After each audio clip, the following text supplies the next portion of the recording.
M set امتحان میں rank حاصل نہ ہونے پر مایوسی کا شکار ایک طالب علم نے عثمانیہ یونیورسٹی میں خود پر پیٹرول ڈال کر خودکشی کی کوشش کی ہے۔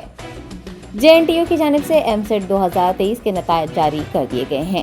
اس سال لڑکیوں کے مقابلے لڑکوں نے بہترین کارکردگی دکھائی ہے، تاہم کچھ طلباء اس دوڑ میں پیچھے رہ گئے ہیں اور توقع کے مطابق رینک نہ ملنے پر ان میں مایوسی پائی جا رہی ہے۔ ایم سیٹ میں توقع کے مطابق رینک حاصل نہ ہونے پر نلا کنٹا کے رہنے والے چیتنیا نامی ایک طالب علم نے عثمانیہ یونیورسٹی میں ٹیگور آڈیٹوریم کے قریب ایک ویران علاقے میں پیٹرول چھڑک کر اپنے آپ کو آگ لگا لی۔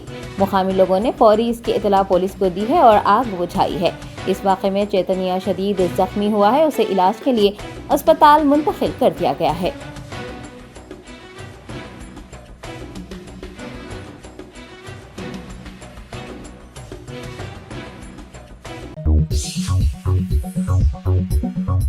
Entering Success College is the beginning of your wonderful journey to reach your dreams. Students are trained to take up competitive exams by our student specialists experienced in IIT and NEET. They mentor students to achieve ranks and post excellent results, making each student accomplish her dream and touch new horizons. Limited seats in BIPC and MPC are available now. Step into success, step out a winner.